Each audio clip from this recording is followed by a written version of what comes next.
વિરાજમાન સ્વામી મહારાજની જય, અક્ષર પુરુષોત્તમ મહારાજની જય, ગુરુહરિ શાસ્ત્રીજી મહારાજની જય, ગુરુહરિ યોગીજી મહારાજની જય, ગુરુહરિ હરિપ્રસાદ સ્વામીજી મહારાજની જય જય જય, પ્રત્યક્ષ ગુરુહરિ પરમ પૂજ્ય પ્રબોધ સ્વામીજી મહારાજની જય જય જય, દાસના દાસ થવાની જય જય જય, હરિપ્રબોધમ પરિવારની જય જય જય.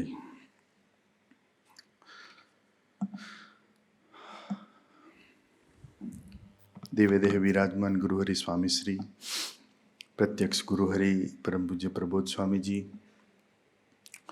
આપણા સૌની વચ્ચે વિરાજમાન સૌ સંતો અને સૌ યુવકો.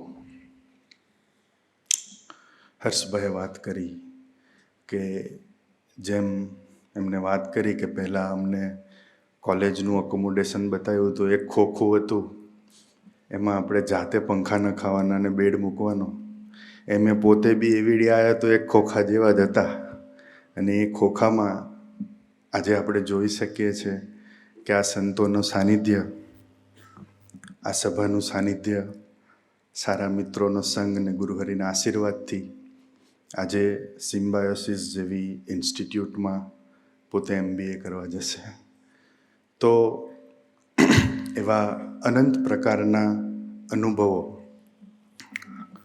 આ ગુરુવારની સભાથી જેના આપણે સાક્ષી છીએ. અને આ એક સભા એવી છે જે જીવતી સભા છે.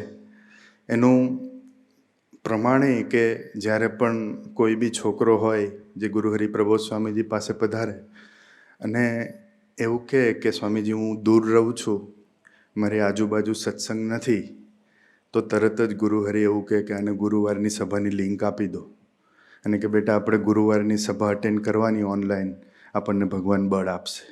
તો એ એક એક્સપિરિયન્સ મને બી છે. એક છોકરો હિંમતનગર મેડિકલ કોલેજમાં MBBS કરતો હતો અને ગુરુહરિ પાસે આવ્યો, વડોદરાનો હતો. એટલે ગુરુહરિએ બોલાયો મને કે આ હિંમતનગર મેડિકલ કોલેજમાં ભણે છે. એટલે મેં કહ્યું કે જી સ્વામીજી, એ કે ત્યાં સભા થાય છે? એટલે મેં કીધું સ્વામીજી હિંમતનગરમાં આપણી સભા નથી થતી. તો મને કહે છે ને તે ગુરુવારની સભાની તમારે લિંક દર ગુરુવારે મોકલી દેવાની. એ કે ત્યાં બેઠા બેઠા સભા ભરશે ને તો બી કે એનું ગાડું ચાલશે. તો એવી આ અદ્ભુત આપણી ગુરુવારની સભા છે જેમાં આપણે બેઠા છીએ. તો અહીંયા એવા અનંત યુવાનોના જીવન ટ્રાન્સફોર્મેશન થયા છે, એને લાઈફમાં સક્સેસ મળી છે. This is the place where magic happens. કે ભાઈ એવા અનેક દીકરાઓ કે જેની કોઈ કેપેસિટી ના હોય, અનંત પ્રકારની બિલીફ અને માઇન્ડસેટ સાથે વિદ્યાનગર ભણવા માટે આવ્યા હોય અને એ ધીરે ધીરે ધીરે સંતોના સમાગમે એવા મિત્રોની સાથે દોસ્તી થાય તો એ માઇન્ડસેટ અને મેન્ટલ જે બેરિયર્સ છે, આપણે બેરિયર્સ એટલે શું કે ભાઈ આપણે જ્યારથી જન્મ્યા ત્યારથી આપણા માઇન્ડમાં નાખવામાં આવેલી વાતો, એ વાતોને લઈને આપણા માઇન્ડસેટમાં એક બિલીફ બની હોય, એક એટમોસ્ફિયર બન્યું હોય, એક ઇનવિઝિબલ બાઉન્ડ્રી બની હોય કે જેને આપણે ક્યારેય ક્રોસ કરવાનું વિચારતા ના હોય. એવી બાઉન્ડ્રીઓ હોય કે જે આપણા સરાઉન્ડિંગ્સ, આપણી સ્કૂલ, આપણા સ્કૂલના ફ્રેન્ડ્સ, એ બધા ભેગા થઈને જે શબ્દો પડે, એ જીવન જોઈને જે શબ્દો પડે, પ્લસ આપણા કુળના જે સંસ્કાર હોય એને લઈને આપણા માઇન્ડસેટ હોય. બીજી બાજુ આપણું પોતાનું જીવન કે આપણે અમુક વસ્તુ ના કોન્કર કરી શકતા હોય તો એને કારણે પણ માઇન્ડ પોતાની જાતે એવી બાઉન્ડ્રીઝ બનાવી દે, એવા બેરિયર્સ બનાવી દે. તો એ બેરિયર્સ પોતાની જાતે ક્યારેય બ્રેક ના થાય. એ બ્રેક કરવા માટે કોઈ આઉટસાઇડ, કોઈ આપણાથી એલ્ડર, કોઈ સંતનો સમાગમ જોઈએ. જે મિલનભાઈએ વાત કરી એમ કે એ જો સંતનો સમાગમ થાય ને એની આજ્ઞામાં રહેવાય, ખુલ્લા દિલથી વાતો થાય.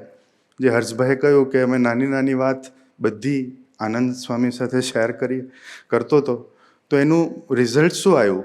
ગુરુહરિના આશીર્વાદ મળ્યા અને આજે એની પોતાની જે મેન્ટલ બાઉન્ડ્રી તો ભાઈ પત્તા રમવા સુધીની જ હતી કે ભાઈ હું આ જ કરી શકીશ, આનાથી વધારે જીવનમાં કંઈ કરી નહીં શકું. પણ એ બાઉન્ડ્રી બ્રેક થાય અને આપણે આપણી જાતે વિચાર્યું ના હોય એવું રિઝલ્ટ આપણને મળે. એવી લિમિટલેસ પરફોર્મન્સ આપણું ભગવાન પાર કરાવે. તો આ સભાથી અને આ સંતોના સમાગમથી આપણને ફાયદો થાય.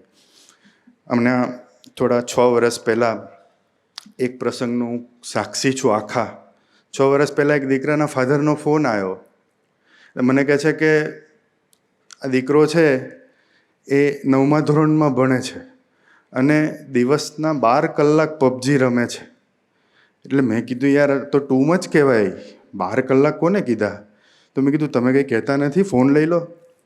તો કહે છે એ ફોન આપે નહીં, ઉપરની 3જા માળે રૂમ છે એ રૂમ બંધ કરી અને ખાલી 2 ટાઈમ જમવા ઉતરે છે અને ઘણીવાર તો એ એની મમ્મી પાસે મંગાવે છે. મેં કીધું આ તો બહુ સિરિયસ પ્રશ્ન કહેવાય. એટલે જેમ તેમ કરીને 10th પાસ કર્યું. 10thમાં 74% ગમે એમ કરીને આવ્યા. પછી તો વેકેશન પડ્યું. તો વેકેશનમાં આ સમયગાળો વધીને 12 કલાક થઈ ગયા. આખો દિવસ હુંએ ત્યાં જાય, જમે ત્યાં અને આખો દિવસ પબજી રમ્યા કરે. એટલે પછી મેં એને ફોન કર્યો છોકરાને. હવે થોડું આપણી રીતે સમજાયો, પણ કોઈ રીતે મને લાગ્યું નહીં કે આ કોઈ રીતે પાછો વળશે. એટલે પછી છેલ્લું હથિયાર હતું. એટલે મેં પછી અમે આનંદ સ્વામી એક જ રૂમમાં રહીએ. એટલે મેં કીધું ભાઈ એક છોકરો છે આવી રીતે પબજી રમે છે 15 કલાક, શું કરીએ? એટલે મેં કીધું એને એકચ્યુઅલી મેં કીધું હું કોમર્સ અપાવીએ સાયન્સ અપાવીએ કરીએ હું એ જ ખબર નહીં પડતી. એટલે પછી એના મેથ્સ સાયન્સમાં માર્ક સારા હતા 10મામાં. એટલે સાગર સ્વામી મને કે એવું હોય ને તો આપણે વિદ્યાનગર, એ ત્યારે તો મેં હરિધામ રહેતા હતા, તો એમ કીધું ઉપર રૂમો છે ને ત્યાં ડિપ્લોમાવાળા છોકરાઓ રહે છે, એની સાથે રહે અને એક સ્કૂલમાં કે એડમિશન અપાવીએ સરકારી સ્કૂલમાં અને કે હોસ્ટેલમાં જ ભણે, આપણા જ સરો છે બધા. મેં કીધું ચાલે. તો મેં ઓવરરાઇટ જઈને એના પપ્પાને કીધું કે તમે દયા લાવ્યા વગર એને એવીડી મૂકી આવો મેં કીધું. એટલે એને એવીડી મૂકી આવ્યા. તો અહીંયા ઉપર મોબાઈલ અલાઉડ નહીં, શરદભાઈ સ્ટ્રિક એકદમ.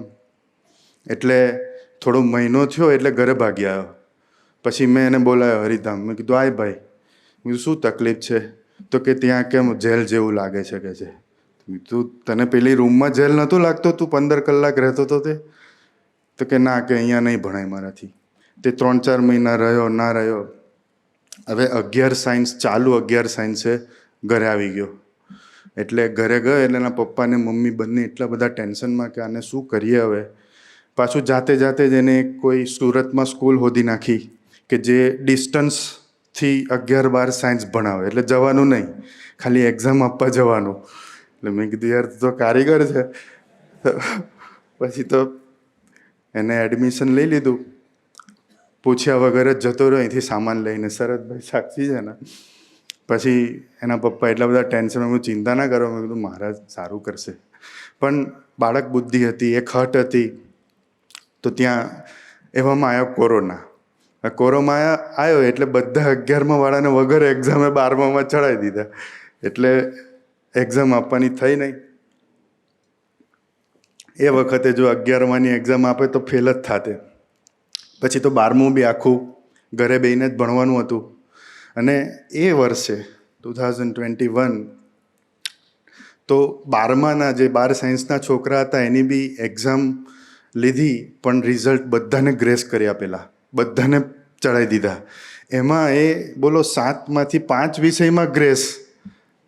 તમે કેન યુ ઇમેજિન કે આ 12 સાયન્સમાં છોકરો 7માંથી 5 વિષયમાં પાસ કરી દીધો એને, અને 12 સાયન્સ પાસ કર્યું આવી રીતે બેરે.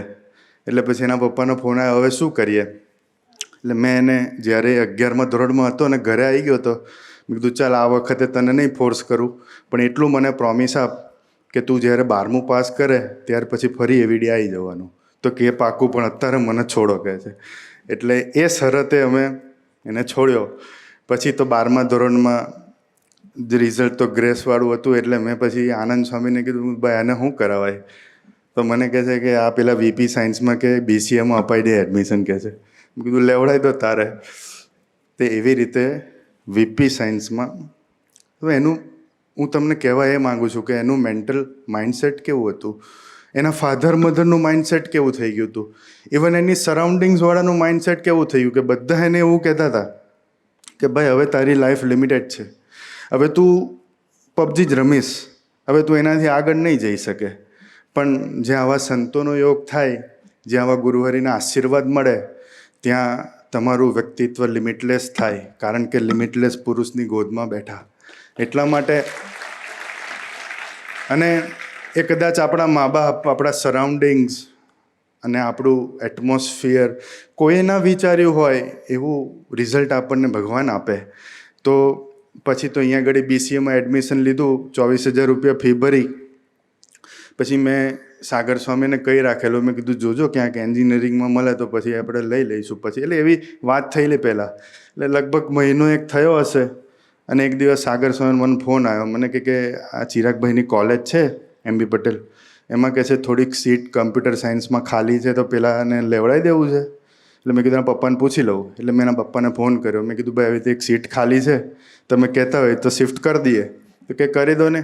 પછી કે આ VP સાયન્સમાં ફી ભરી છે ને. મેં કીધું ભાઈ છોડો, હવે આપે તો લેવાના, બાકી કાંઈ નહીં. તે જતાં કરીને એને 1 મહિના પછી MB પટેલમાં શિફ્ટ કર્યો. પછી જોજો હવે ચિરાગભાઈ, શરદભાઈ બધા મિત્રો સાથે દોસ્તી થઈ. જે વ્યક્તિ 15 કલાક પબજી રમતો હતો, એ વ્યક્તિને એક ગોલ મળ્યો, અહીંયા આગળ મિત્રો મળ્યા, આનંદ સ્વામી સાથે દોસ્તી થઈ. પછી તો એક કક્ષાએ દોસ્તી થઈ સેકન્ડ યરમાં તો કે ભાઈ ઘરે જવું હોય તો એ પૂછ્યા વગર ના આવે. એના પપ્પા ને મમ્મી કે ભાઈ એક દિવસ તો આવો, તો કે ના મારે પૂછવું પડશે, તોય ના આવે. પણ એ જે ગોલ સેટ કર્યો અને એમાં પછી એ લોકો, આપણને ખબર છે કે હોસ્ટેલમાં ગેટની પ્રિપેરેશન ચાલુ કરી સેકન્ડ યરથી. તો એનું ડેસ્ટિનેશન એટલું બધું ક્લિયર થયું અને બધાની સાથે મળી. અને એનો ગોલ એને તમે, હું મંદિરે મળું તો બી આની જ વાતો કરે, ગેટની જ વાતો કરે. એ કક્ષાએ એંગ્રોસ થઈ ગયો. પણ એ કેમ થઈ ગયો, ક્યારે થઈ ગયો? કે ભાઈ એને અહીંયા આગળ મિત્રો મળ્યા અને એને એક ગોલ સેટ કર્યો.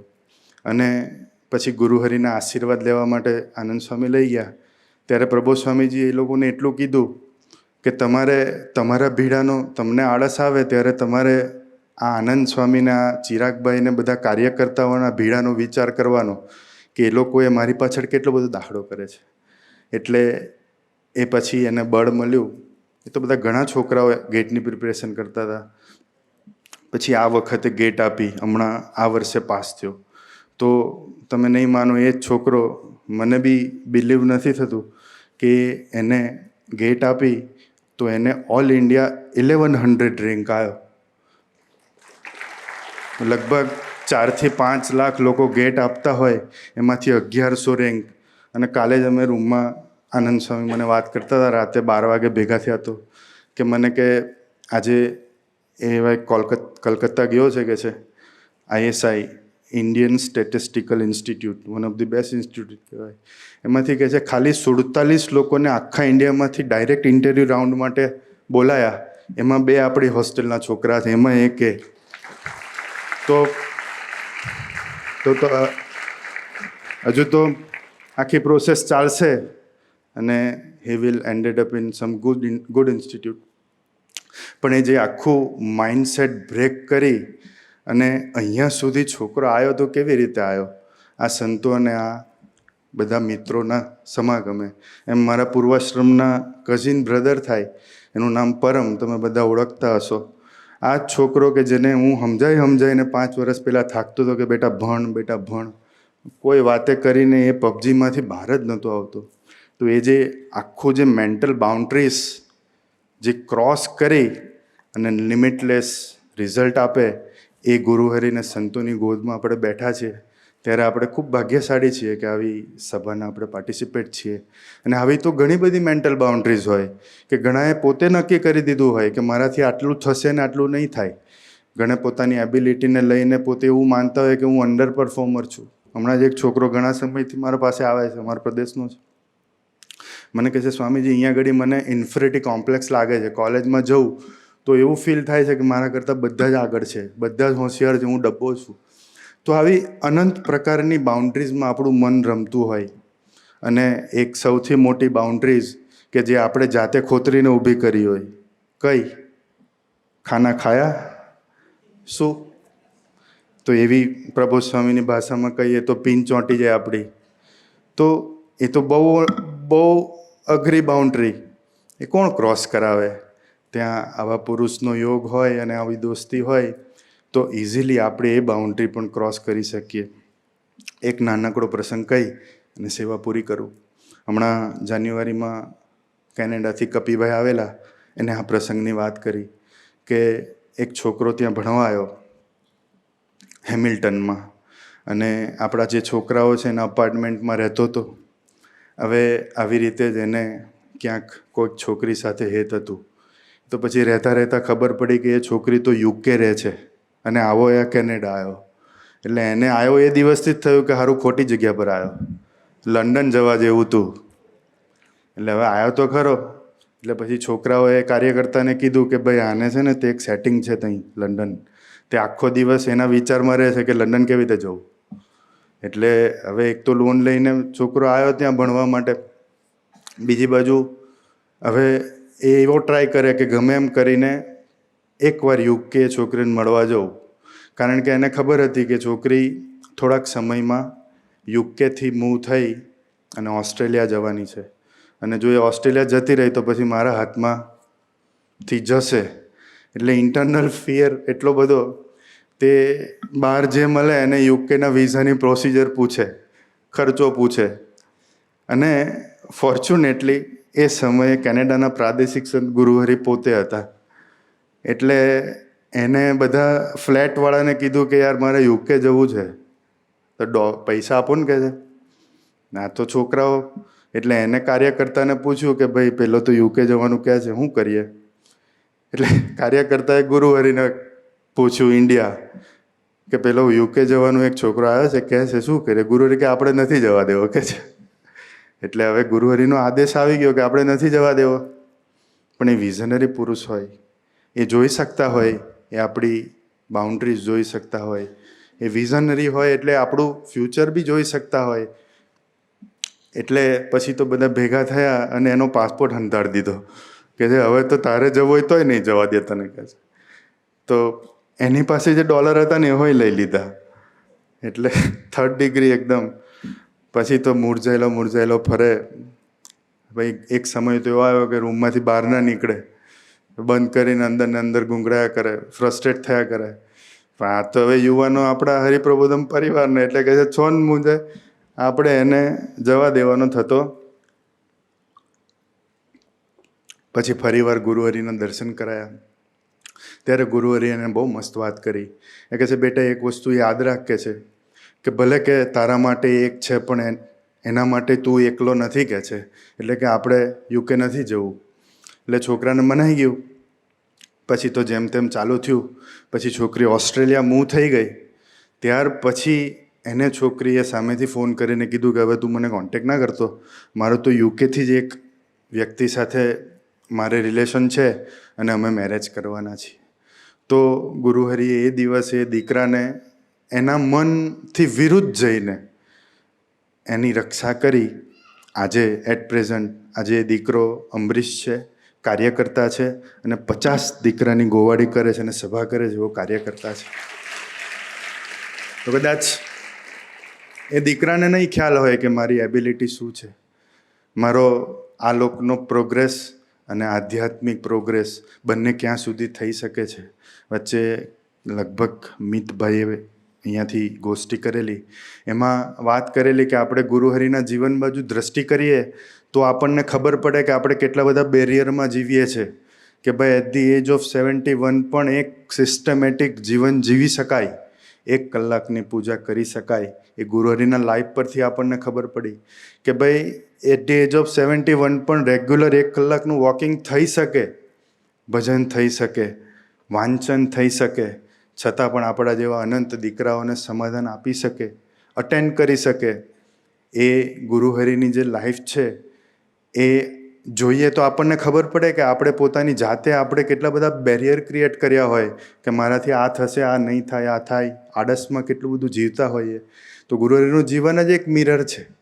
તો એવા અનંત પ્રકારના બેરિયરને ક્રોસ કરી અને એક લિમિટલેસ લાઈફ જીવવી હોય તો આ પુરુષની ગોદમાં બેઠા બેઠા સંતોના સમાગમે અને એવા મિત્રોની સાથે રહી અને ગુરુહરિ આપણને લિમિટલેસ સક્સેસ અપાવે. એ સ્પિરિચ્યુઅલી હોય કે પછી ફિઝિકલી હોય કે પછી ફાઇનાન્શિયલી હોય, બધી રીતે આપણને સુખી કરે. તો એવી ગોદમાં આપણે બેઠા છીએ. તો એક જ વસ્તુનો નિરંતર વિચાર કરવો કે મારે મારા મન બુદ્ધિને હડસેલી અને સંતની આજ્ઞામાં રહેવું છે, અને નિરંતર એ બેરિયરને ક્રોસ કરી અને લાઈફમાં સક્સેસ થવું છે. તેના માટે ગુરુહરિ આપણને ખૂબ ખૂબ બળબુદ્ધિને શક્તિ આપે, એ જ પ્રાર્થના. સહજાનંદ સ્વામી મહારાજ.